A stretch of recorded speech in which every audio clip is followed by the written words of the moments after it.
Rod, how are you? Good. How are you doing? Um, kind of exhausted, but it's usual these days for a Thursday. Yeah, it's been busy.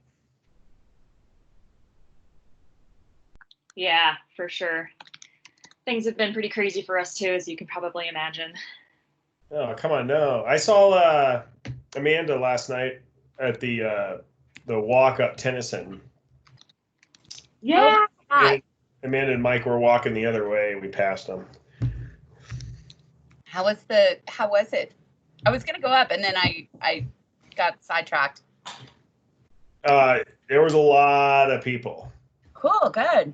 I mean, I'm not sure how much of a protest it was in the sense of you're kind of like everyone there was pretty much on the same page, so you're kind of preaching to the choir. It's not like we're changing any minds, but it was pretty inspirational, and it was fun to see a lot of people, even though I was like staying like 6 feet away. It's still somewhat of a social event. And we went out to dinner for the first time since this whole debacle started. They spaced all the seats out over there at the what's that healthy eating place? The Vital Root. What's that? Vital Root. Yeah, Vital Root. Yeah. Nice. I like that. Nicole is on a cleanse and can't have like basically anything like gluten, sugar. So it's like Vital Root's like the only place she could eat. That place is pretty good though. I had dinner Oh there. my God, that place is amazing. Yeah, I love their food. That the pad thai they have there, that noodle pad thai thing is really good. I did the Korean barbecue veggies or Korean stir fry. Oh, that was good. Yeah. Really gingery and You guys are making me hungry. Yeah, it's dangerous.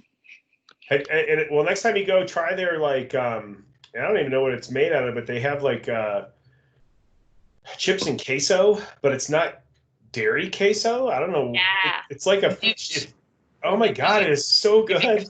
Brioche yeast. It tastes just like nacho cheese dip. It totally does. It's like nooch is brioche yeast and like red bell pepper, and I can't think of what else is in that, but it's crazy. It tastes just like if somebody gave it to you and didn't tell you, you would just be like, "This is really great queso." Yeah, exactly. Yeah, totally. Oh, I've been wanting to try out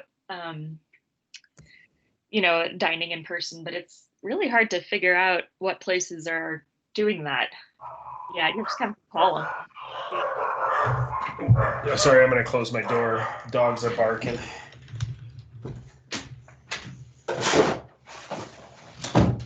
Well, Sorry. Go ahead, Bill. no, I was going to say I'm eager to eat out, but Noelle's not there yet in her own mind, and until she's ready, I don't get to go. So the Vital Root had it down pretty well. So I mean, it wasn't hardly anybody in there, to be honest with you, but they have all the tables taken down to where you're well over 6 feet away from the next nearest table. And you have to have your mask on if you're not sitting at your table. So you have to wear your mask in and go sit at your table. And you pretty much aren't allowed to get up from your table. If you need anything, you just raise your hand and they will come and bring it to you. So it's not like you get up or get water or silver or anything.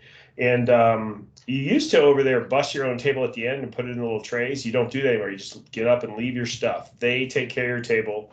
And then they have this like 1 minute decontamination thing. So they're not allowed, they have to spray the whole table down and let it sit for, she said it's set 25 seconds or something. It has to sit on the table and then they can wipe the table off and then reset it. So it takes a couple of minutes for them to, like, you can't just like roll and go sit at a table somebody was just at. They have a cleaning Regimen. Yeah. So, I felt pretty good. I mean, we were 20 feet away from anybody. Kind of like your own little private restaurant. Nice. Well, that sounds cool. Maybe I'll try them out. I love that place. And yeah, I kind of figure that right now there's a lot of people who are still really hesitant, as you totally should be. So restaurants aren't crowded anyway. It's just not, you know, not maybe a huge problem, although who knows. Well, I think there is going to be a higher infection rate from the people that are doing stuff like at these bars and things like that. But Yeah. Yeah. I mean, I still go to Home Depot, but I wear my mask and I wash my hand. I take my spray, so I wash my hands when I come out of Home Depot, and then I wash them when I get home. So because we're working on all of our home COVID projects. Yep. I have 6 pallets of brick pavers showing up on Monday. I'm doing a back patio. Nice. Yeah. So this weekend we've got a lot of digging, and I got to rent a jumping jack to prep the whole site. And we're just blasting through them. Might as well make this place paradise if we have to be stuck here. I just met with some contractors to help me with a new greenhouse and converting my garage to my pottery studio. Nice. I know, I'm really excited. You want to see the pictures? Awesome. Hold on. So wait, is the France thing on indefinite hold? Sort of. The real estate agent just called me yesterday, and I decided I'm gonna go. I was driving around and I saw that there's a BNP Paribas bank that's partnered with Great West. So the big problem for me is that I don't want to tie up all that capital over there if immigration is uncertain. And if global real estate prices fall dramatically. So I can't, it can't fall that much further. The property I was looking at was pretty cheap. So you're not getting rid of your house here, even no, if you okay. I thought you were like, I'm out. I was like, oh, no way, absolutely not. No, I love my house, and I wouldn't want to leave this. I mean, mostly because I couldn't afford to come back here. So, and I mean, the place that I offered on in France, it was a cash offer. So it's not, and it's just a small little place. It's not, anything dramatic. But so I'm going to talk to BNP Paribas about maybe getting a loan for, a small bit of it. So I'm not so invested overseas and maybe not able to stay there if I don't get permanent immigration. Hey, you can jump in with Tony and Natoli and I and buy one of those Euro houses in Italy. Have you seen there's a whole bunch of towns that they're losing a lot of their population because they're aging and everything, and for dilapidated homes over there, the government has taken them over and is literally selling them for €1. Are you really doing that? No, we were talking about it. Like, he's like, I'm in for half €1, and he's like, we'll go 50-50 on the thing, but you got to put. Like, we've done some research, and people are putting like $30,000 to $40,000 into the fix-ups, because these aren't ones that are just for the meek of heart. Like, it's not it's not paint and touch up. It's some legit stuff you got to do. But I'm like, man, if I can ship my tools over there, I could do all the work. We'll fix this thing up. Like, field trip. I'm ready to buy a village in Italy too. Yeah. That was kind of the other thing I was thinking, is if the guys that I'm going to work with on my greenhouse project are letting me work on the construction crew. So I thought, well, maybe I'll get enough skills that I can take on one of these projects over there, because they're amazing properties, but they're really dilapidated. But I found another one that if I can get a loan, it's a whole hamlet. There are 10 buildings. And one of them is habitable, and then the rest of them are like the pigeoniere, the bread oven, and you can convert them into habitable structures.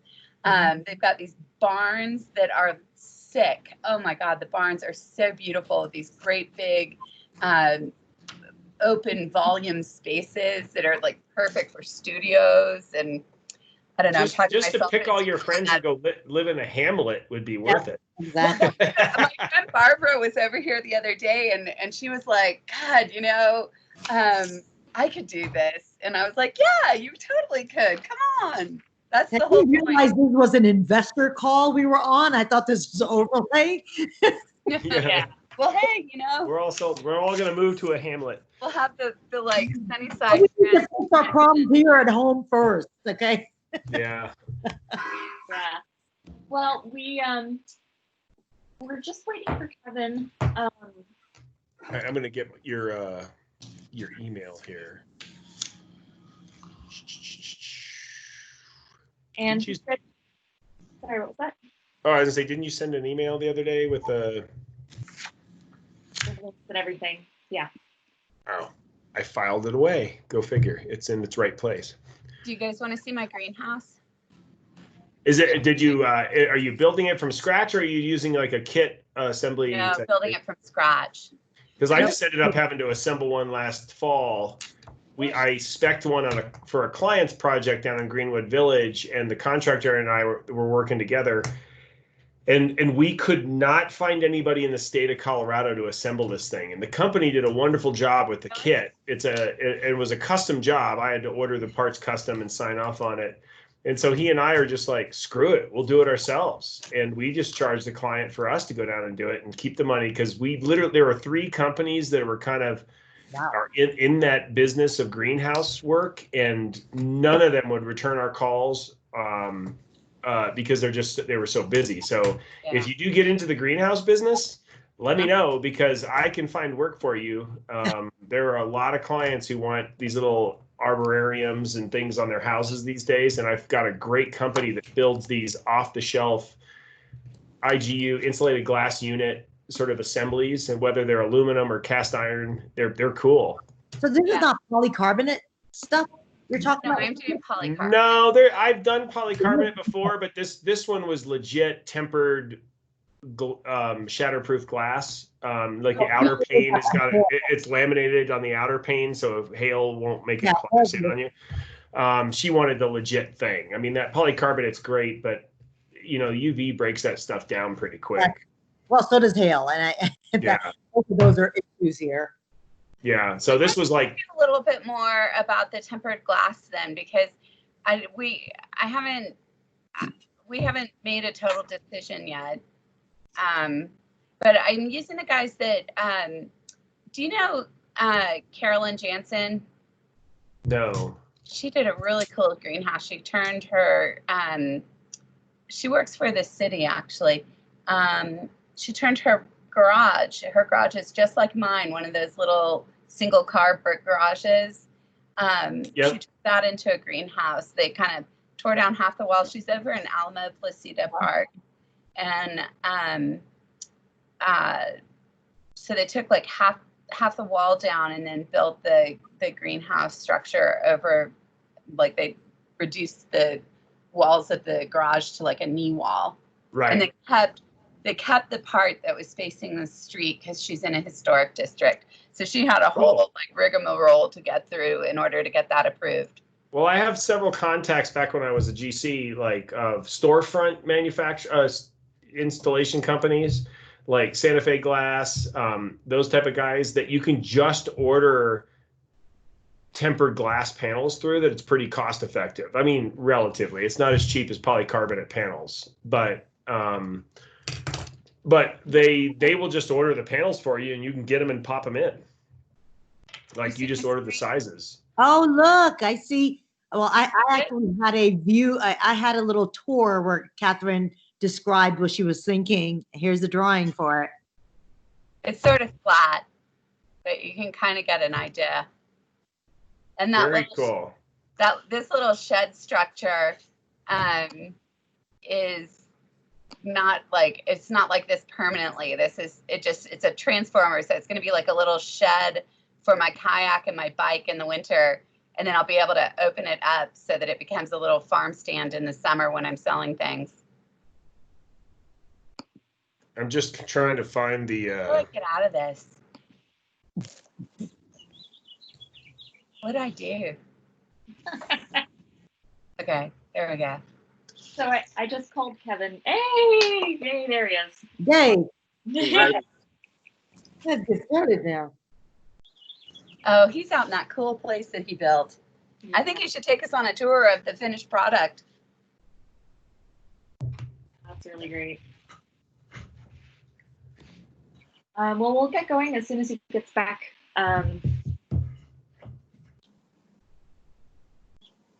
Thanks everybody for your patience.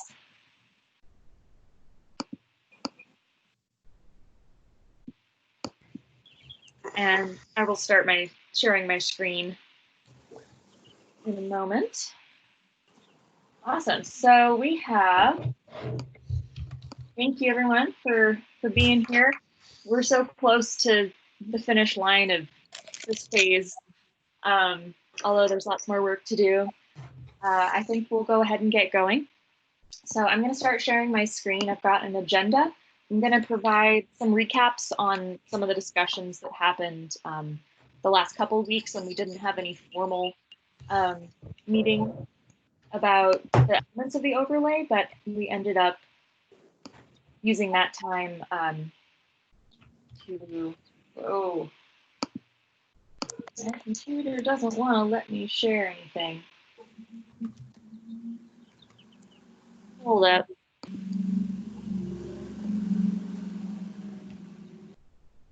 All right, I'm so sorry, but my computer updated a couple days ago, and I have to redo all the permissions. So I need to quit Teams for a hot second and restart it for it to let me share my screen. So I'll be right back. Okay. That's our previous conversation. Hey, Catherine, I just shared with you on the chat thing, the Gothic, this woman, Gail, that we worked with over there was spectacular. If you wanted to go that route with something that was, they'll do whatever you want, but they have a lot of stock items and a lot of different elements you can just pick and choose, like a la carte, you know, like how fancy you want to get it or how simple you want to get it. But they send you a complete set of shops, you verify the dimensions, and I mean, they came in, it was just exact. I mean, it just fit. I will tell you their instruction manuals are lacking. Whoever writes them are a little bit, but if you have half a brain, or put a couple half brains together like we did, you can figure it out. Cool, thank you. Do you know Tracy Weil? So these guys that are working on mine he's got that, all right. Oh, sorry. I know, I'm just stopping all the fun. No, let's get to work. Let's get this over with. Yes. So we've got a little bit more work to do. So I'll quickly get through this so we can just start with the meat of our conversation. But May 21st and May 28th, we didn't have enough people to feel comfortable discussing, didn't have a quorum to make any solid decisions. But last week we did end up staying on with those who were there to just brainstorm about next steps. So one thing we talked about was how to do community town halls and bring this to the greater community in the time of COVID. This is obviously going to be something that is very impactful this year, if not, ongoing. So we talked about the idea of, if we're allowed to, holding at least one in-person town hall, kind of testing, seeing if people even come to that, but then definitely holding several digital virtual town halls. Honestly, we might even get more participation than we would in our traditional town halls. The city has a software, this Teams, there's another kind of type of meeting you can create that's exactly meant for this. It allows people to do presentations and hand over control, but then it also allows people to do Q&A. So we can basically do every single thing we would normally do with the town hall, but just hold it virtually. So then we also talked about, I give a little update on how Harkness Heights and their overlay is going, and the structure that we've used for that and how we might want to adopt that going forward. So for Harkness Heights, we also have the equivalent of this working group. We have something they just call the small group, which is about 6 or 7 people. And they're the more technical, very involved. We met a lot, really working through specific recommendations and working on the technical things, just like we're doing now. Then they also had a larger group of about 20 volunteers, which they called the task force. And the way that those interfaced were that the working group basically would bring presentations to the task force when they were done with all their recommendations. And it was a really great tool for kind of fine tuning and vetting specifically communication with a bit of a smaller group before sort of letting things out into the wild. I basically tested all my presentations and PowerPoints with this group and got a lot of really great feedback that I think helped our eventual communication with the entire community be really successful.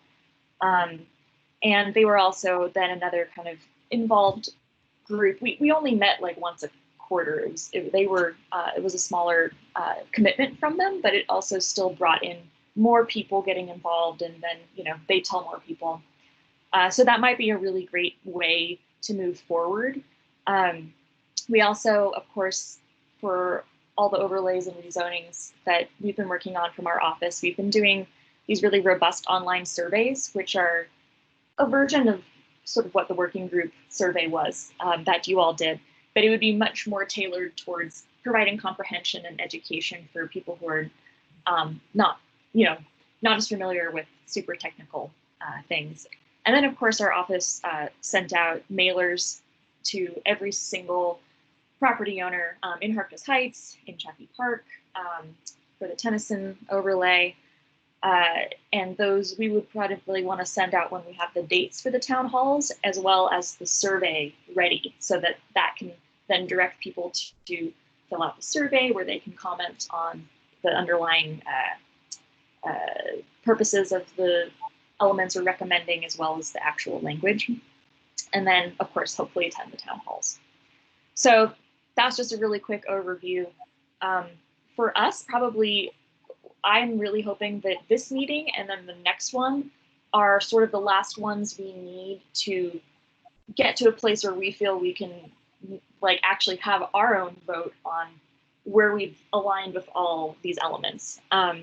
So after that, we'll probably take whatever new version of the slightly tweaked proposal, let CPD know what we've been working on, see if they have some feedback, and at that same time, while we're kind of messing with them, start thinking about assembling this task force, if that's the direction that we want to go, so that then eventually we have some people lined up to experiment with and do communication and kind of pass by things with. So just to let you know, if you weren't on the call on May 28th, these were the things that we talked about. And I think that at a future meeting, maybe towards the end of the next one, we can come back to this and see if this is really how we want to move forward. I believe that this meeting was recorded, or might not have been, but we have notes from it and everything. So if you're interested in that, of course, those are available.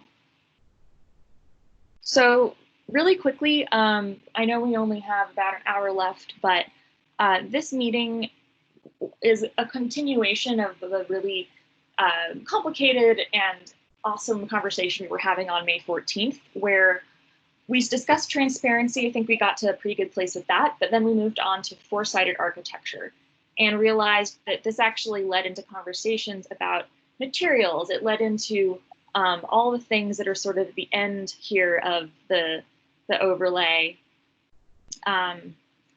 specifically the materials requirements and these design and materials details at the end here, and also just how this plays into the idea of subordinate volumes and works.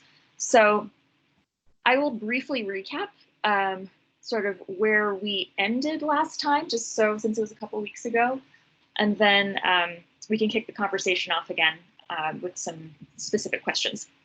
So Tripti kindly summarized kind of where we landed at that meeting then, that we all agreed that the issue was important and that kind of the consistency and quality of the building, not just on the front facade, was important, and that these examples, like for instance this picture that Tripti provided, there's just something really off about this, and we see more kind of egregious versions of this as well. You can also see here some suggestions that are common in zoning codes are about facade materials wrapping around the side of a building for a specified depth, but even here in this example, we can see that that just doesn't look great. So we all kind of agreed that this isn't what we want to see in Sunnyside. But unfortunately, finding sort of a solution to what we do want to see is really complicated. This was the other example that we were looking at a lot, and I thought these homes were super, super interesting.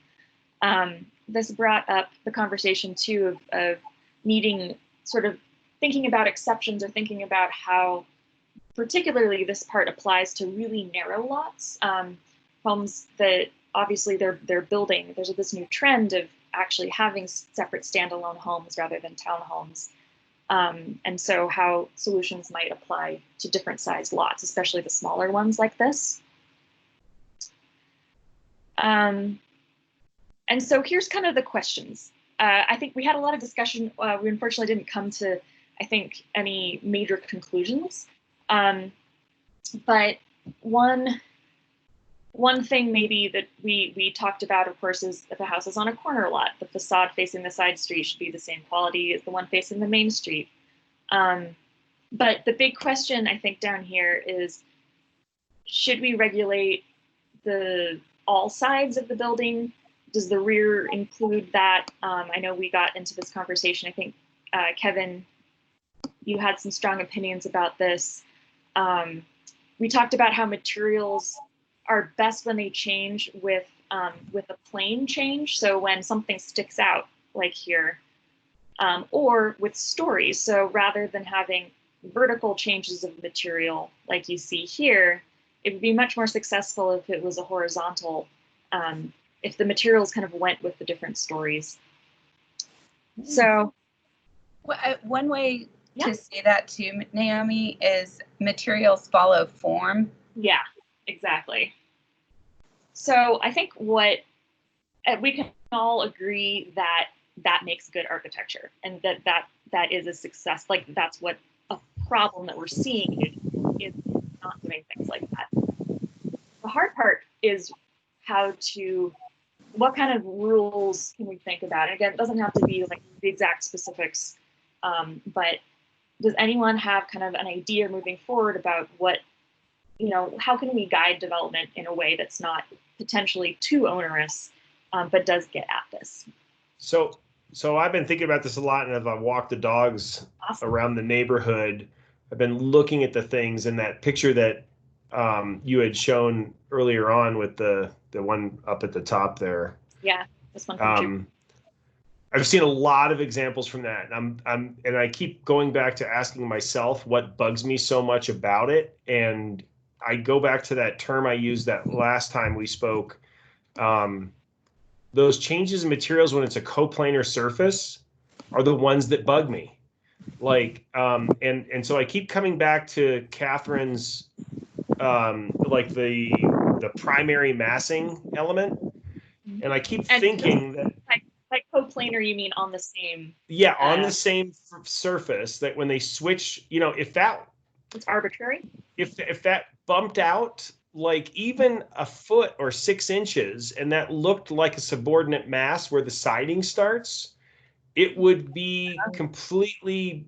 If for some reason that straight, I've seen little examples. I should have taken pictures of these that were if that looked like a bump out of a subordinate mass, the siding would be completely appropriate on if you could sort of read the primary mass as a brick structure. And so whether if we decide that we're going to enforce or encourage primary massing to be brick cladding in some way, then perhaps like saying that like the primary mass has to be one cladding exterior material visually, and that, you know, you can use other materials on the subordinate massing, and even a 6-inch jog or a slight jog would sort of make that more appropriate for that material change. And I think more appealing from an aesthetic standpoint as well. I keep looking at all these examples where they change like this, and I'm like, God, if that just bumped out like 6 inches, and it looked like it was an addition to the primary mass, it would look appropriate. And so I think something along those lines might be in my thought process through the last couple of weeks of looking at these. Might be a way to go, because we've already talked about this idea of a primary mass and subordinate massing, and we really wouldn't have to create like a new rule, maybe, if we sort of tie it back into this primary and subordinate massing kind of element that we've been sort of discussing.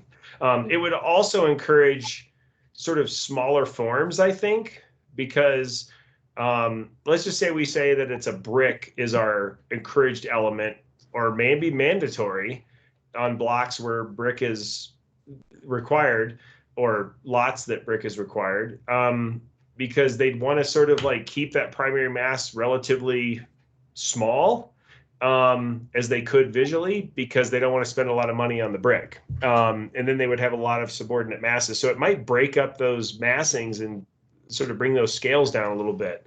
That's exactly what it's meant to do, right, Catherine? Like, that's the fact that brick isn't required on subordinate masses. It's really meant for the developer then to value engineer and, you know, put more subordinate masses volumes in there. Yep. Yeah. It's also meant to, I mean, this is one of those ones where I think it's very difficult to peel the parts of the overlay apart, because this works with size, it works with subordinate volumes, it works with materials. These elements are kind of working together. So it's trying to think about like, how do these houses get built, and how do you do things to like create incentives to get developers to do things that look appropriate for the neighborhood, but also allow them to value engineer the structures. That picture on, if you can pull up page 15 of the narrative, there's a really good house. It's a Denver square that helps to kind of imagine, yeah, it's page 15. Yeah, that one. This one. So like, if you imagine that bay as, this is what Rod was talking about on the side of the house, if that it's popping out just a little bit, if that was clad in the same material as the dormer, it wouldn't be offensive to look at, the way that coplanar material change is offensive. And the way this, you know, that you see the 3-season porch, you know, you could have, I mean, this one obviously has brick behind it, but you wouldn't have to have brick behind that. And that's 50% of that facade essentially is a subordinate, could potentially be a subordinate material. Right, and that's what I like. Like, actually, if you had a few of these elements on either or on all sides of the house, the brick for the primary massing would actually become sort of, even though it looked like the primary building material, it would actually be in square footage, probably less than you'd actually think. Right. I mean, you could basically get it to be like the equivalent of the front facade, but on the 4 corners. Like, this building, you could essentially do that. Like, if you look at where the mudroom is, the mudroom's taking, and it might even wrap around the corner of the building. So it's taking away a huge chunk of the side facade. The bay could take away a huge chunk of the facade. So it just, you're right. Your subordinate material could actually be more in square footage than your primary material, but it reads, the whole thing is brick. But it reads as a brick structure because you connected those sort of corners and elements. So and I don't know if there's a way to write that where it's like, the sort of apparent primary volume must be in the same material, and if we designate that and decide that that should be a brick material, I think that's a way to sort of create that and stop those sort of odd. It actually creates a four-sided architecture for me, I guess. It solves another problem that we're looking to discuss. Right. I have a question. I know that our definition of subordinate volumes is still TBD. Although we have, suggestions here for maximum projections. Catherine, did you think about what like the minimum was? If there's a minimum for something being considered subordinate? I didn't really because it seemed like, if you're going to bump out, like, I think that the incentive is to pick up square footage, because this is where it works back to the FAR requirement. So we're trying to kind of constrict the maximum square footage. So if you want to pick up more square footage, you would do it in these subordinate volumes that don't count against your FAR. Mm-hmm. Right. Well, and that's where I wanted to start. I think we need to go back in there at some point and discuss those subordinate volumes, because this is the perfect picture, Catherine, to talk about. If you can envision that bay window being sort of a square box rather than the octagon-ish, sort of half octagon, that actually went up through that roof line and connected to that dormer. Could that be a subordinate volume that's actually 3 stories tall? I mean, I think our definition, if we're talking that maximum eave height, would prevent that, wouldn't it? Yeah, that one would actually, but if they made that a gable end, it wouldn't, because those gables wouldn't be, like, it would have to bring the bottoms of the gables would have to come down to the max eave height. So it wouldn't be able to do quite that much. But I wanted to ask you about that because you highlighted bay windows and things like that are 2 stories, but I could envision one that maybe starts like, what if it bumped out like 4 feet back from the front facade and went all the way the whole length of the building and then returned 4 feet from the back of the building? Is that a subordinate volume? I mean, that's a good question. And I think that's where, when I wrote this up, that was one of the questions I had that needs more input from folks like you, because I do think that would be, like, at some point it's too much. Yeah, I mean, like the front porch is obviously like 50% of that facade because it's only the bottom half. Although, can we look at 39th and Tejon? It might be 40th, but I think it's 39th and Tejon. So I just wanted to bring up too that I think we're going to definitely need a minimum projection for our subordinate volume. And the question also comes up of whether, like, this tying into our earlier discussion of, like, we want materials to change with a change of plane, like, or if they are to change, they should change with a change of plane. Someone may want to do a decorative element, that maybe isn't reflective of a giant interior change of space that's actually habitable. But maybe that's okay. And so I'm kind of wondering, if they do have that in the commercial code already, which might be some language we can borrow from, where there were they were like attached columns that they were encouraging on the facade to sort of break up a facade with rhythm and scale. So maybe if there were like a half engaged element that broke up a certain wall surface, you could switch materials on the other side of that element.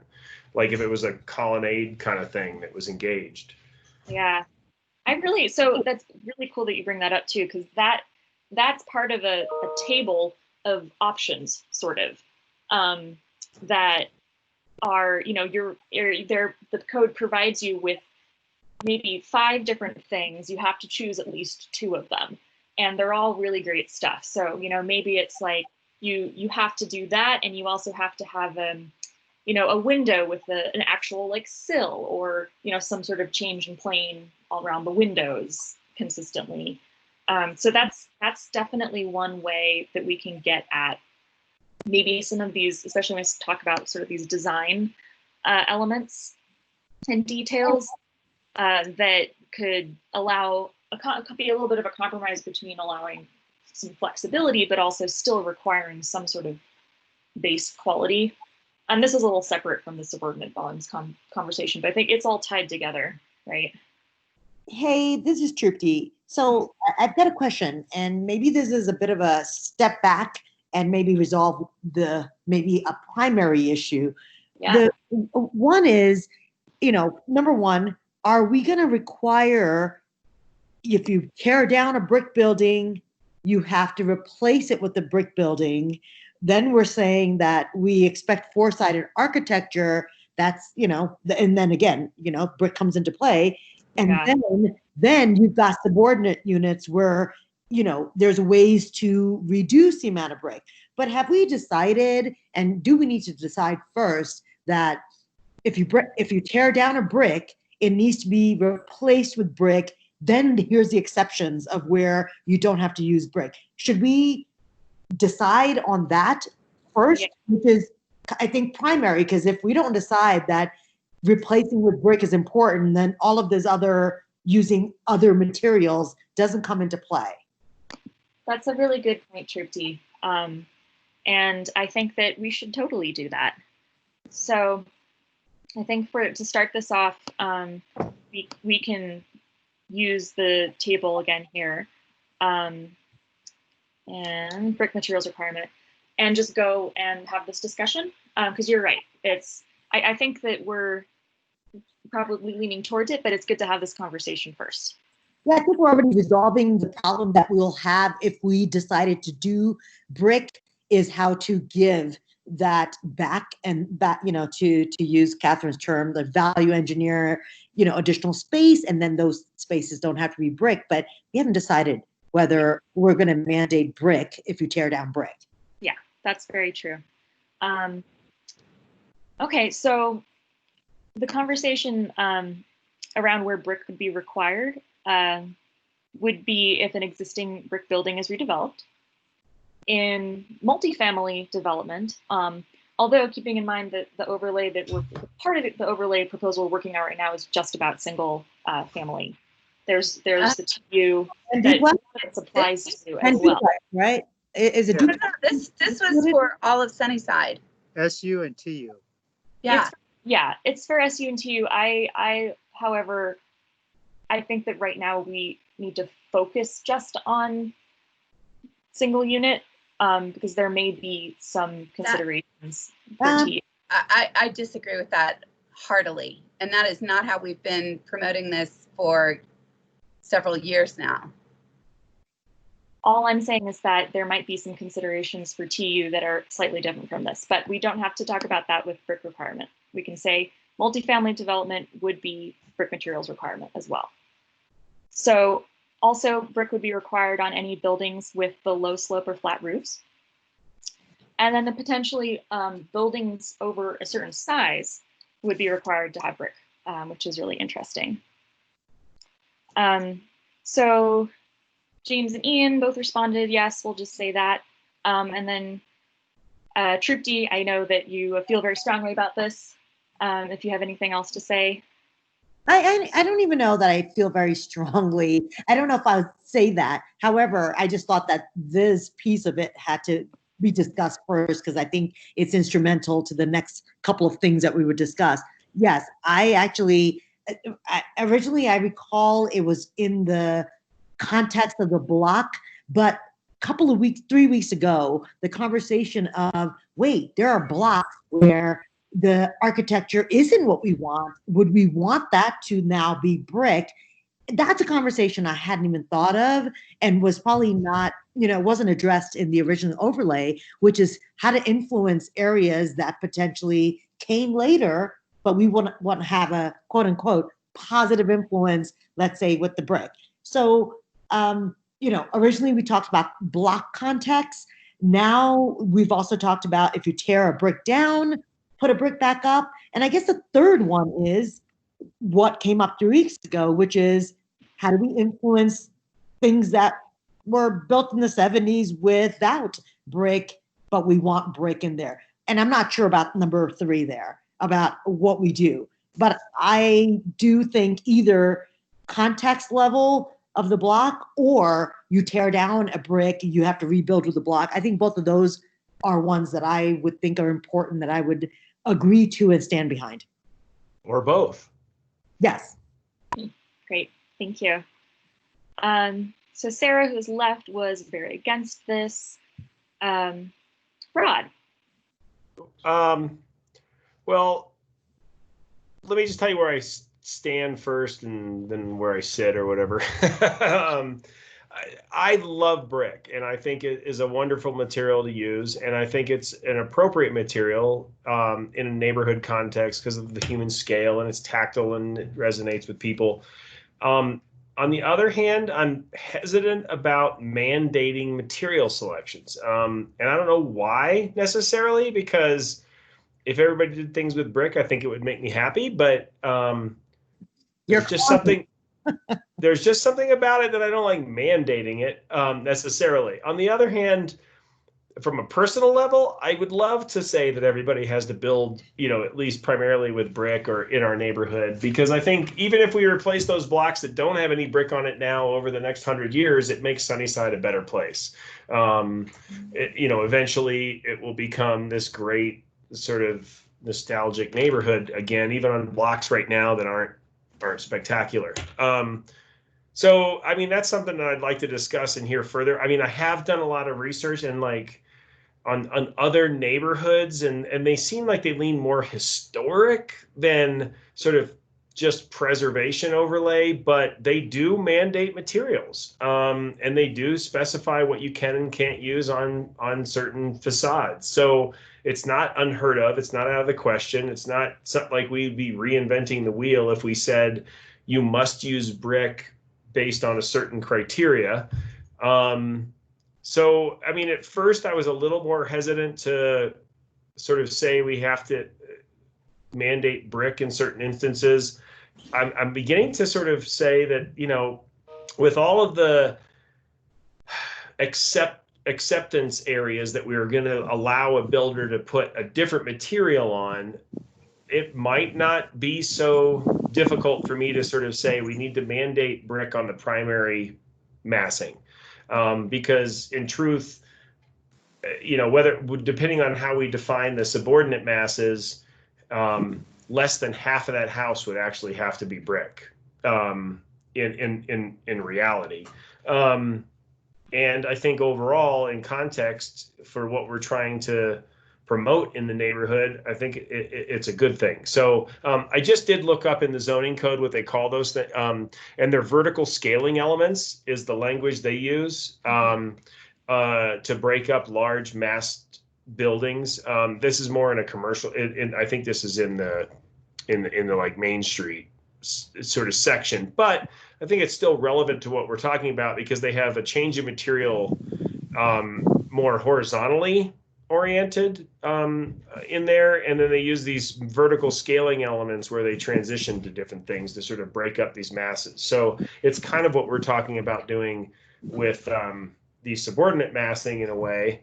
And I could be persuaded to say, if we come up with a good definition of subordinate massing and we come up with what that FAR sort of, all of that sort of ties together with the primary massing, saying that if you are replacing a brick structure, your primary mass must be brick. If you're on a block where the adjacent properties are brick, your primary massing must be brick. Those type of things, or even, maybe if you're, doing in a new construction, you must have the primary massing as brick. So, I would say if somebody's doing an addition on the house, that addition wouldn't necessarily have to be brick kind of thing. So there's definitely some nuances we'd have to work out in my mind. Addition would be a subordinate, wouldn't it? Would you call that addition a subordinate at that point? Well, I don't know. I've seen some additions on the house that are bigger than the primary massing. So, that's another sticky wicket we can get into as well. Yeah. Well, I think that one's easy, right? Like, well, not easy, but in terms of something being subordinate, you can have parameters and percentages. If it is greater than 50% of the existing structure, it's no longer called subordinate. We could define that. And so to me, as I'm listening to all of this stuff, I'm thinking that where subjectivity comes into play is where our problems could be. But if you can easily define something, it would be easier for CPD to codify and, because that was part of their problem, right? People are not going to understand. The folks who are supposed to administer are not going to be able to understand, but primary and subordinate could be if we put numbers around it. Great. So let's move on to Kevin. You have to unmute yourself. So I think I've softened a little bit on this one. I do think we need to kind of continue to push ourselves to simplify, and I am looking at this as SUTU, basically everything that's non-commercial zoned in Sunnyside is what we're talking about. That's what I'm thinking. And I do like the idea. I think I'm coming around to the idea of mandating brick on a primary form. And I like the idea of pushing that into the northernmost areas of the neighborhood that are, wood ranches now, because those wood ranches will go away. And I think density will increase, and it should increase with, a higher quality, I guess. I think if I'm answering the questions, I would support some kind of brick requirement as long as it's real brick and it's done with dimensional brick and not thin brick. And then I guess my other concern as I'm listening to this is just we're not going to have a design review committee for projects that get submitted for permit, like landmark department. That's my assumption. So this has got to be something that's administered by the planning department, and it can't be subjective. It's got to be very, very easy to follow a set of rules and say they did this, they did this, they did this, they didn't do this. It's still ugly, but we've got to approve it. I think that's the way. Hopefully that would be the exception, but I think that's kind of the way we have to think about this, isn't it? Oh, I agree. I think that is the big one, which is it has to be definable with parameters. It can't have the level. Yeah, totally.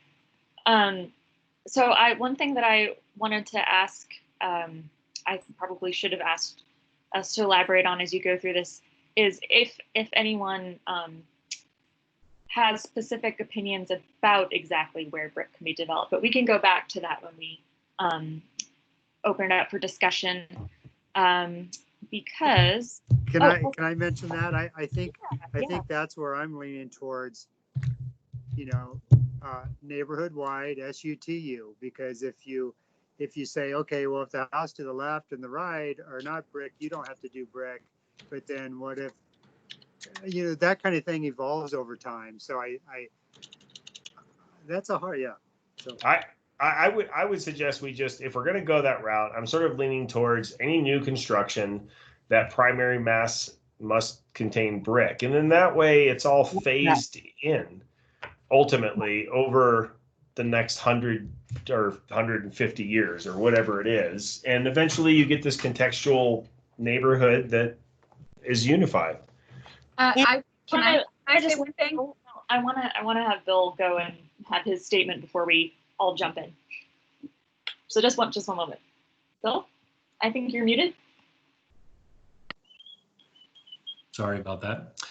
Mine's very brief. I think the brick requirement The way it's been structured is just about right. I do have some of the same concerns that Kevin does relative to simplicity and remembering that we don't have a design review process.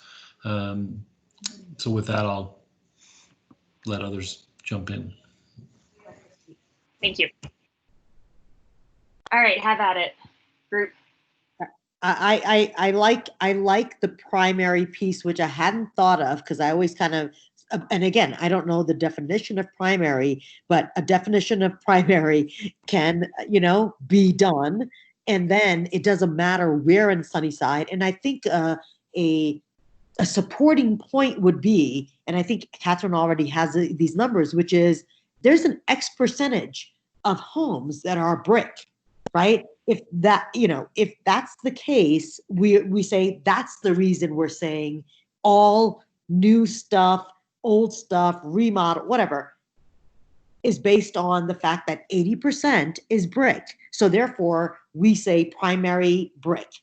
I'm wondering whether there's two things, right? One is a percentage of the house that is considered primary, whatever. The other thing is how we justify why we're going with this, because I'm making this up. 80% of homes are brick already. That's why. So even on the new construction, new rebuild, or tearing down of the North Sunnyside stuff, if they do that, it needs to be brick. Why? Because 80% of Sunnyside is brick.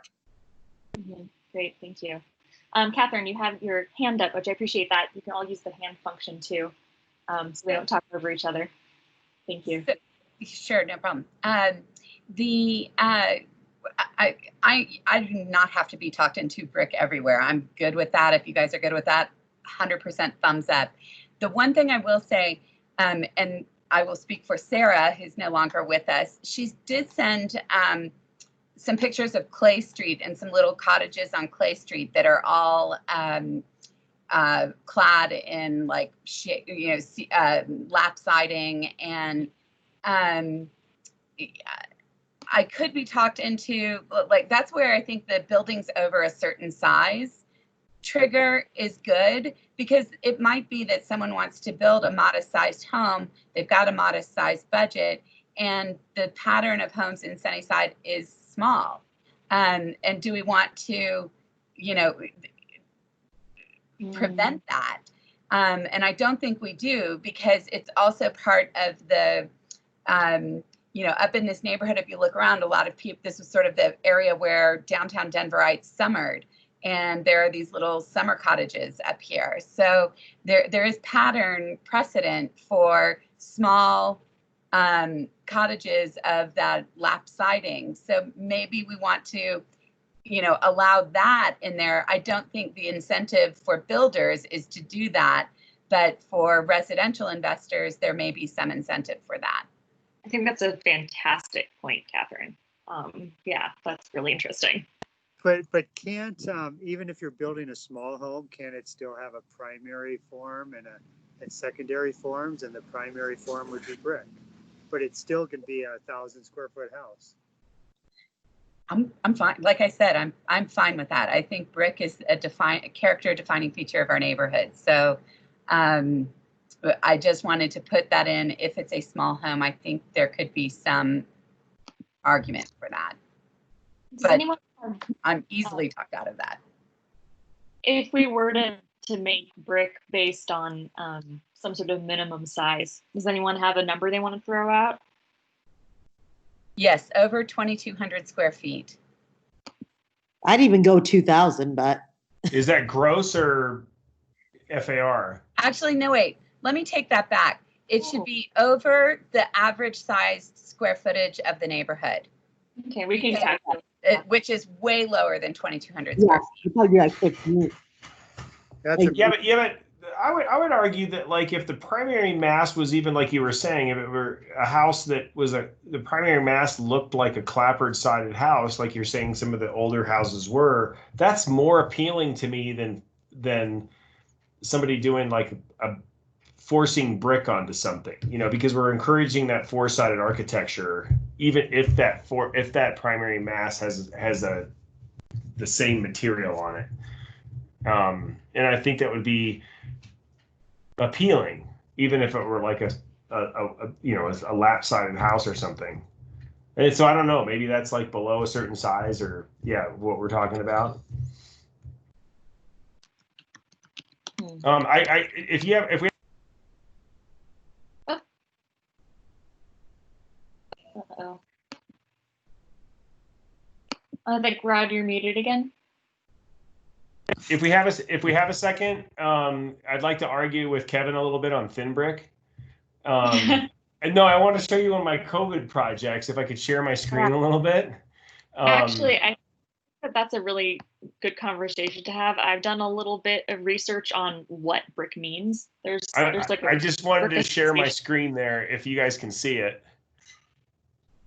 Is that coming up? Like, this is my little project. I'm doing a built-in grill in my house, and I've used a lot of thin brick on my projects, and it's real cut brick, Kevin. So it's not like this is some sort of synthetic fake material. And this is my first brick project I've ever done myself, and I haven't tuck pointed it yet. But detailed correctly, thin brick can be just as durable and long lasting as, and quite frankly, you couldn't tell the difference between real brick and thin brick if it's detailed correctly. So I just wanted to show that, like, there's examples of thin brick done very well, and it is a durable and resilient material. I have no issues with quality of real thin brick. It's just it's not detailed correctly. That the windows are flush to the windows are flush to the brick, so it doesn't fit in, and it looks applied even if it's real. So again, I don't know if are we then going to have someone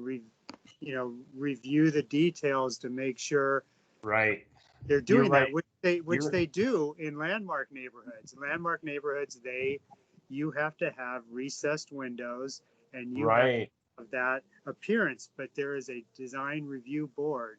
So that's where it gets tricky. Right. Well, and I have part of my house, you're exactly right, where I framed the walls with 2x8, and then I bucked out the windows with 2x4 so they're recessed before I even returned my stucco into them, so that they were, more traditional looking. Yeah. You're right. I hadn't thought about that element. I did that on my house, but yeah, how do you enforce that? Okay, understood. Like, I just wanted to go back and forth with you on that one, because I was like, I want feedback. I'm not saying that I'm right. I guess I'm just that's a real concern with thin brick or thin stone. Yeah, understood. Yeah, because it is a matter of detailing. We've got a couple of people with hands raised. People disappear. I lowered my hand. Oh, great. Thank you. That was just me. Catherine, yes? You have your hand raised, Catherine. Sorry. I didn't mean to. No worries.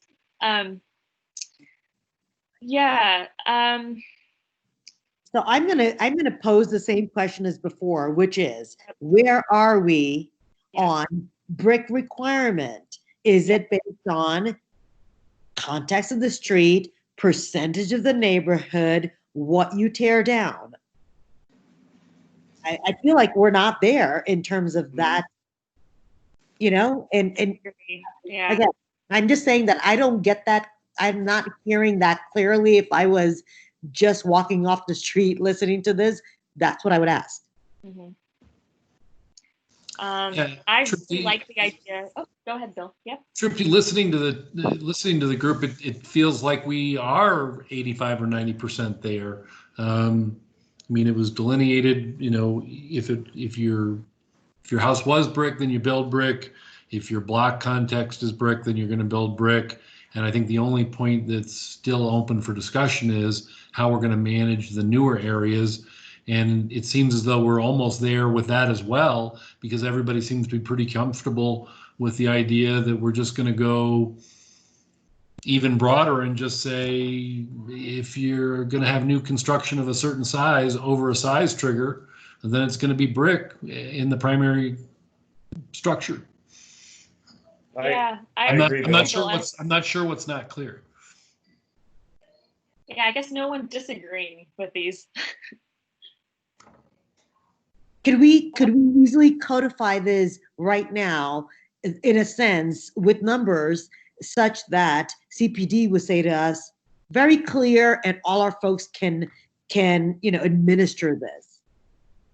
So to me, that is what I think, right? If we could come up with a square footage of a minimum size that we decide above this square footage, your primary mass must be brick. That's what we're talking about right now. And if we just decide on what that number is, after that, new construction over a certain size needs to be brick. Like if you have an addition that's less than 50% of the home, that's usually where things get triggered on additions and remodels. So we can use that, that 50% mark is like a pretty clear defining thing where it could trigger a lot of this stuff, Trupti, where we would, and like Kevin said, we're not going to have design review people. It's pretty easy math when, you got to put on there that this is a certain amount of square footage and that's another amount, and it's less, it either is or it isn't less than 50%. And so it is or isn't, 2,000 square feet or more. Right. And so if we come up with the square footage and we come up with a percentage on additions and stuff, like if somebody's doing an addition bigger than 50% of the existing structure, then they should be required to do whatever. If we decide on brick as the material we're going to encourage, then that should be it. I mean, that triggers, generally speaking, most authorities trigger that house has to come up to current code if it's more than 50%. So it should come up to our new overlay as well. Oh, you're muted, Kevin. So I guess I would keep it with the primary form, which I mean, if you do an addition, I mean, a lot of times addition, like you said, can be bigger than the original home, but I would assume it's broken up in a way that it's multiple secondary structures, I guess, to the original house. So yeah, What about this? What if this were a pop top instead of new construction?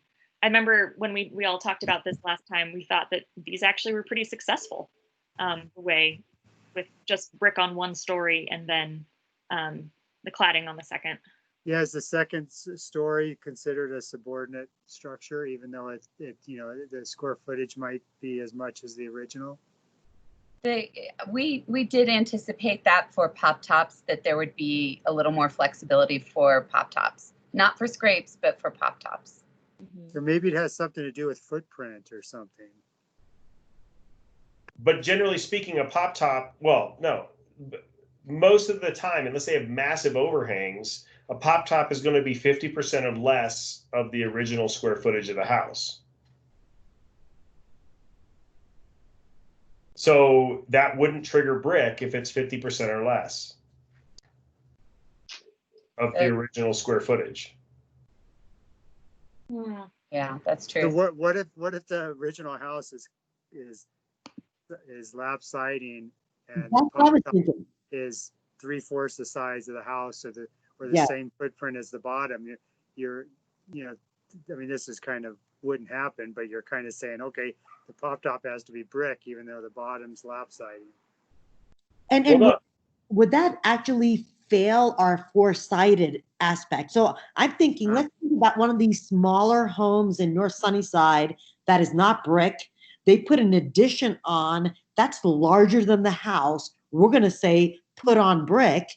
Would that house now be what we want it to look like, or against what we want it to look like? Or turn your question around and because there's some pretty hideous pop tops that are, the pop top that ate the house, and maybe our requirements prevent those types of pop tops because you couldn't do them reasonably. There are a lot of examples of districts that mandate lighter materials on the second floor and heavier materials below. So that might overrule the brick thing if it was a existing clapboard sided house. I think the brick requirement is for new, not just new build, not new addition, but for new build. Right. Yeah, I mean, so if you're doing an addition on a house, that doesn't. I wouldn't think that comes into play. Okay. The whole brick. Yeah. particularly if the original house was not brick. Yeah, Yeah. whatever. It's kind of like that has to be just the brick requirement is for completely new builds. Okay, that's true. Yes, that's what it was intended. That's Good. that makes sense. Sorry, that was I was going down the wrong rabbit hole on that one. Yeah, that's a good one, though. Yeah. All right. So the brick requirement only applies to completely new builds. And is it going to be, are we going to have a larger home, a square footage? I guess I'll turn the question around. So since the brick requirement only kicks in for completely new builds, is there any situation in which it wouldn't? Kind of, as Catherine, you brought up, like if it's someone's building a much smaller house, you know, I'd say leave the house out, the size out, if we're just doing new builds. just new builds, brick new builds. And and that's primary mass on it has to be brick. Okay. Yeah, so Muted. all the things involved in that. Right. Okay. Why, if somebody of modest means wants to build an 1,800 square foot house, if we're going to walk the walk and we care about affordability and we are focused primarily on helping residents and not developers, I still believe that Catherine's idea of using a size trigger is appropriate. Why force brick on a very small property? Good question. Kevin, you're muted. You keep talking. I guess I'm pushing against the size requirement because even if you look at most of the little houses, I mean, They're brick.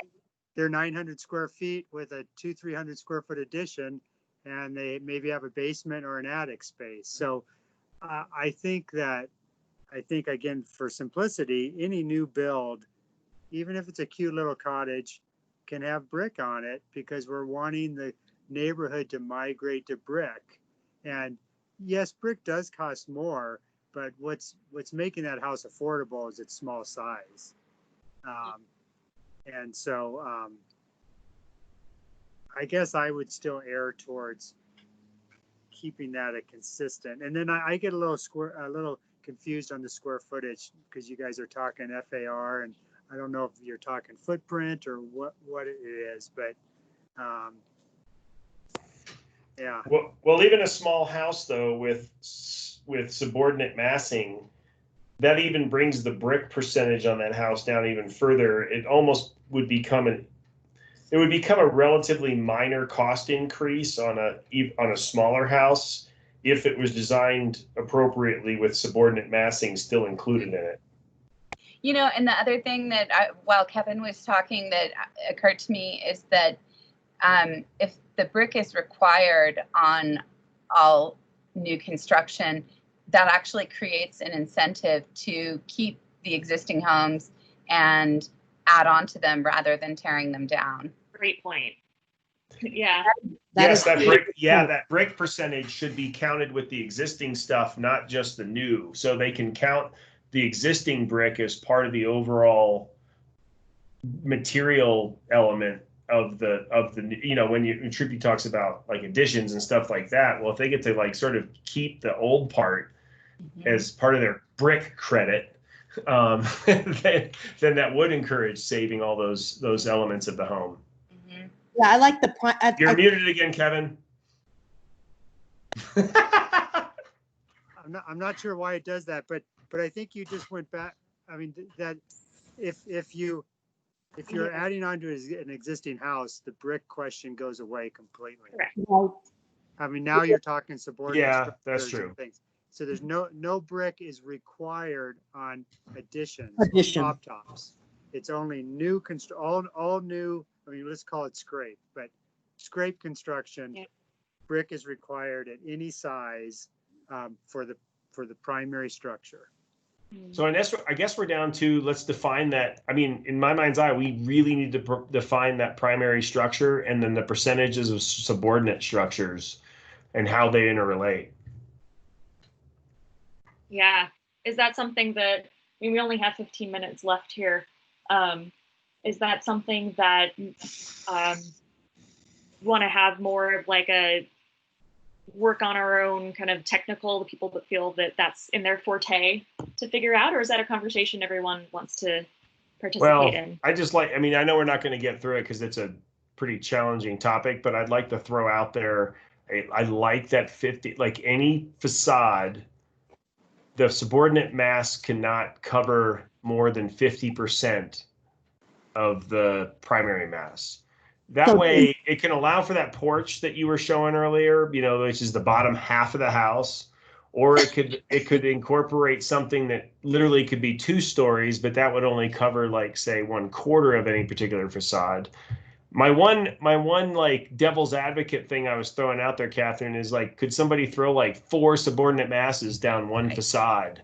You know what I mean? Like just a whole rhythm of things that are smaller that just cover most of the facade. Yeah, no, I'm with you on that. But I guess what I would suggest is maybe we do a little bit of research on subordinate volumes in the neighborhood and take some classic examples and then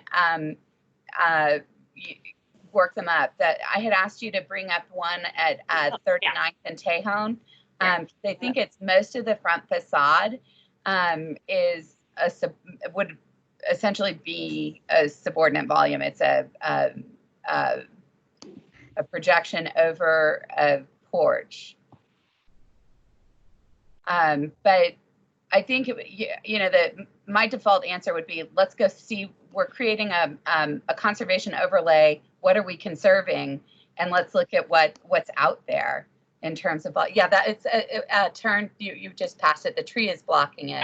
Yep. It's that one.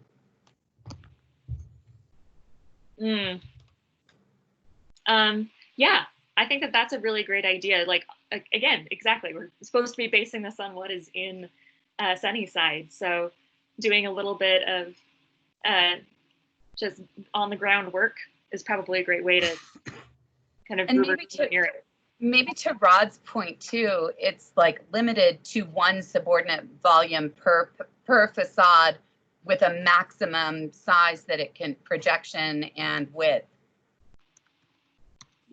Or percentage of this. That already sounds hard. What was that, Tripti? I said that already sounds hard. Because I'm wondering whether what Catherine was saying, whether that could be applied to every single situation. And I think it's kind of like that break the model conversation here, where it's like, where does that not work, right? Before deciding that is a good one. So yeah, I'm just we're gonna do model on this for sure. Yeah, this is one of those that are gonna take a lot of finesse. But I think that you're right, basing it on what are examples from the neighborhood, and do a quick kind of calculation that 50, like going off of cannot cover more than 50%. 1 volume per facade. Can we and actually what you're saying, Tripti, can we go out there and can we find examples that break that? If we start from this. Or create examples, because I think that is kind of part of it. Like anything that we decide, we got to think about, like, when will it not work? When will it work against what we're trying to do? That's is kind of more the modeling. But I was just curious about, what Catherine was just talking about with that example. And I know she was just talking off the cuff, but it's like, will that work everywhere if we were able to define it as such? Yeah, it's true.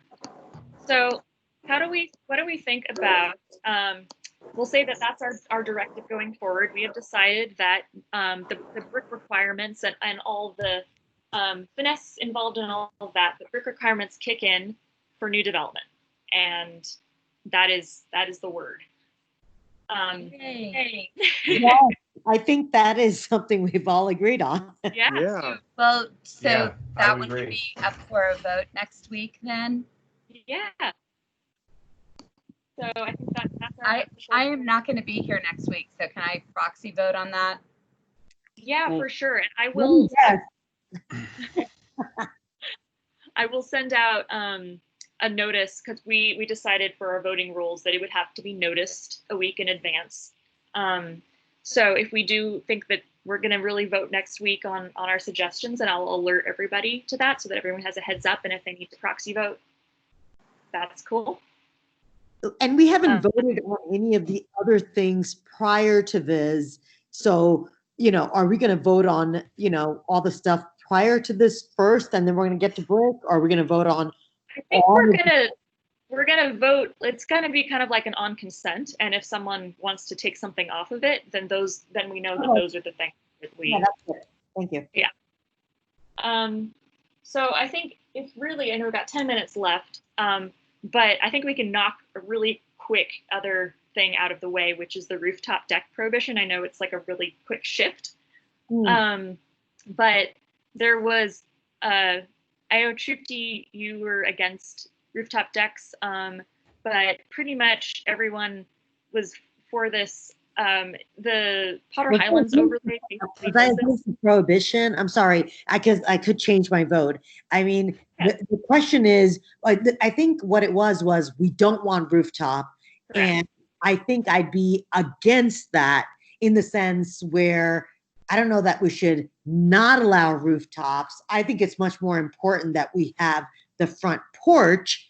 If the front porch is there and the rooftop is there, I'm okay, or the rooftops in the back, whatever. So I think what you might be thinking is that no rooftop decks over the first floor. This is no decks over the second floor. Correct. Like literally on the roof. Well, no decks above no third level and above decks, or however you say it. They have that in the Potter Highlands CO4. It's not no decks over the, I forget how they say it, the second floor. Yeah. Well, and I agree with sort of starting to adjust the terminology from a foot thing to a story definition. Yeah. It seems like it's much easier to enforce when you start defining things in terms of stories. Yeah. Amen. Yes. The thing I wanted to bring up with this is that, as Kevin just said, we could take verbatim the language from Potter Highlands because it says exactly this, and there's precedent for it. It says no decks above the second floor, or however it's put. Above the second floor. Okay. Yeah. So you could have a balcony on your second floor, but not on the roof of a second floor. Got it. I'd have to think about that a little bit in terms of everything else, because as we've been talking through stuff, some things have resonated, some things have been like, ooh, let me rethink this.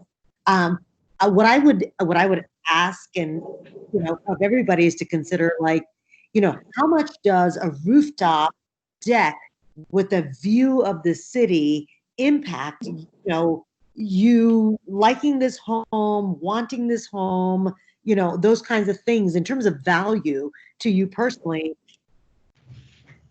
I wonder, I think that this, the problem that this one is addressing is sort of a community engagement issue of people just spending time on their rooftop decks. It also goes hand in hand with the doghouse that we are already preventing with this.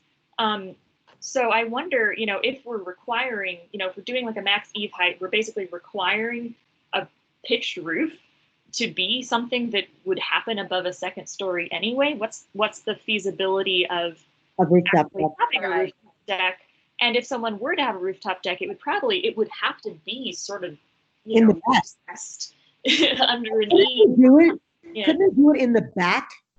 Like, couldn't you have a third story master with eaves? Maybe not, it could be a third story, but it kind of looks like a balcony and it's off your master. Would you be, I don't know. I have to think about that, but I just want to argue that whatever I may have considered and identified as my position may be something I have to reconsider. Okay. Well, yeah, I just brought it up because I thought there might be some consensus about it, but if this is something we need to discuss more. Well, the rest of you guys can discuss. I might need to listen a little bit more. How's that? Well, we only have 5 minutes left. I'm thinking that obviously we need to, if we're going to go forward with, as our original idea was, voting on everything when we're done with it, then next week we probably wouldn't be able to vote, or we could vote at the end of it, but we still need to talk about the rooftop decks. I'd suggest the voting meeting be the one beyond that. Yeah, that's what I was thinking, actually. I think we still need a little bit more discussion. Yeah.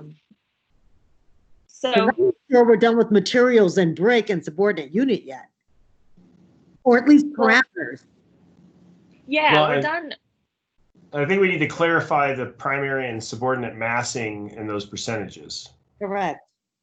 I don't think we need that in order to vote on approving that concept is moving forward. Oh, right. No. Yeah. Hey, really quick, I wanted to show you guys one picture of walking around the neighborhood that my wife and I decided was a fairly good example, but I wanted to get your guys' opinions on this, if you don't mind. I think this house is over on 41st. And it's got some intriguing, Yes. like the addition was obviously way bigger than the original home.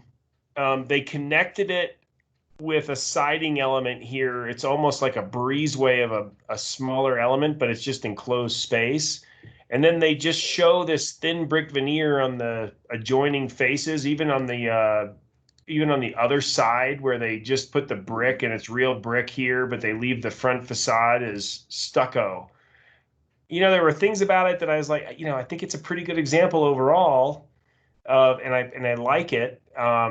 Yeah. But there's a few elements that kind of wouldn't fall into what we're talking about doing. So, there's some gray areas there. Anyway, I just wanted to show that because overall my impression of it, and my wife agreed, we liked it. And I thought it was a good way to add to the neighborhood and keep that original structure. But there are some elements that we're talking about, like here with this siding switching right at where there's like sort of this breezeway connecting element that is the same surface and that kind of thing. But, I guess it wouldn't be hard to recess that 6 inches or something. Anyway, I just wanted to show that as an example of, it's good, but there's some elements on there that might not, probably are pertinent to our discussion here. I think that's oh, sorry. Who are they? Who are they? Well, there's Bill, there's myself, and there's Catherine. I think Bill went first. My comments quick, Rod, I think this is a great example of a borderline situation. I personally don't like the look of this, but I do think that we don't want to turn it into the design police. And I think if somebody wanted to build this, they should be able to build it because there are enough cues with the character of the neighborhood, that even though it feels borderline, even though I don't like it, I think somebody should be allowed to build this based on the overlay. I will tell you that they have a massive, and you can just barely see the corner of it, a massive 3rd floor deck at the back of the house back there. No, that's a second floor. Or second floor. I mean, second floor. Second floor. Massive. And it's not in the back 35%. So it is in the front 65%. So, because this is a super deep lot. And it was probably a wonderful deck to hang out on. So, from a personal standpoint, I was like, that's probably a great master bedroom up there. So anyway, I just wanted to show this because I thought it was pertinent to what we're discussing. I agree, Bill. It's something about it. I'm not a huge fan of it, but on the other hand, I think maybe some of the alternatives would have been worse. Like if they had just scraped this original house because they couldn't do what they wanted to do. So and I kind of feel like they checked some of the boxes. They made, the unit really far in the back. It's got the roof lines that are matching, colors that are matching, something that looks like brick. And I would look at it is brick. Right. Well, I didn't know. No, it's real brick on the side. They did real brick. They did a remarkable job of matching the original brick on the home. I was shocked. So to me, the question would be: is whatever we come up with, does this fall into non-compliance? And then the question for us to answer is that right? Would we want something like this to fall into non-compliance, or would we think this should be, because they did all those things that we want them to do, which is preserve the original building, keep up with the roof lines, add the brick. But I think this is a great example, and others like this where they kind of fall partially within compliance, maybe partially out, or ones to look at for purposes of our evaluation here. Definitely. Catherine? So I just wanted, I think you could make the case that the breezeway is, because it looks to me, I can't quite tell, but it looks like the roof is different from the two other roofs. And it feels like you could Yes, make it is. Okay, Yes, it is. so it feels like that would make it fall under a definition of subordinate volume. The one thing that I think, the only thing that I think our overlay would do is that make them bring the brick up on the portion that matches the eave height, and on the back structure. But I think everything else you could do under our recommendations, and you know, and I don't know if it would look good because I'm just saying this off the cuff. The other way they could have resolved that, if it was to value engineer out the brick, they could bring the line of the roof down to the first floor ceiling, and then have do a shed dormer to get that ceiling height. If they wanted to go with keeping that subordinate material on the gable end. Does that make sense? It's hard for me. Yeah. It's hard for me to explain this, but do you see what I'm saying? So if they had brick in that under the yes, thank you for the pointer. Thank you. Yes. So, or they could bring the roof down to that point of the top of the first floor, and then pull out a shed dormer, and the shed dormer could have been done in a subordinate material. Mm-hmm. So, I mean, to me, this one is essentially what we are allowing, and there's a way they could have done it that would fit in our overlay without much change. Yeah, that last part I think is essential. I'm going to go back to Kevin's, those nuances that you're talking about there, Catherine. Like to get somebody in enforcement to sort of make those things happen is going to be a challenge for sure. But if this slips through, Rod, is it that big a deal? No, not at all. Not at all. That's saying. what I'm saying. Like if this went through, I'd be happy with it. Right. I think this would be fine. And so this might be an example of, we use this as like a litmus test, and I'll go around and find some more examples of these things we've been discussing today to try to, find something that just breaks our suggestions so that we can. It would be nice to take some. Can you email this image around, Rod? Because it would be nice absolutely. It would be nice to take just. I was trying to find it on Google Earth, but I think the Google stuff didn't take the picture. The Google is not new enough for this, because this is a relatively new thing. Yeah, so I'll send these out.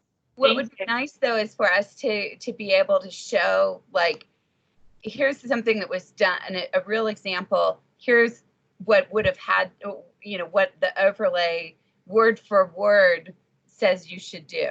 Yeah. I will share that from our Harkness Heights experience, having stuff like this is an incredibly good tool.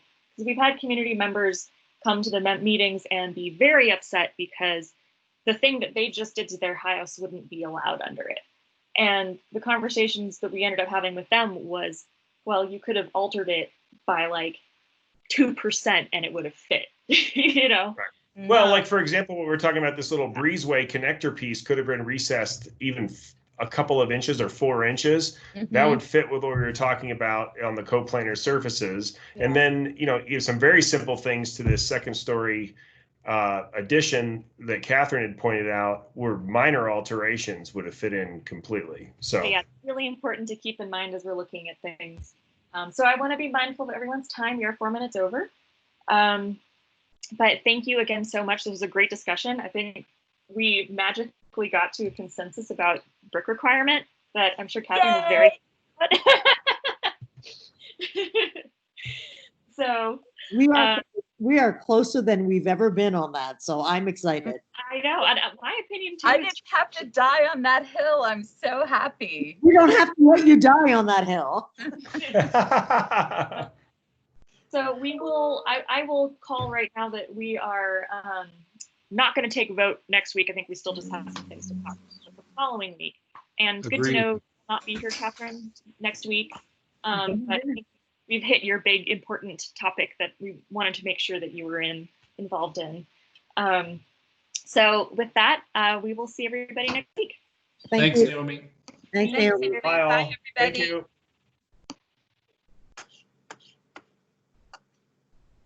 you.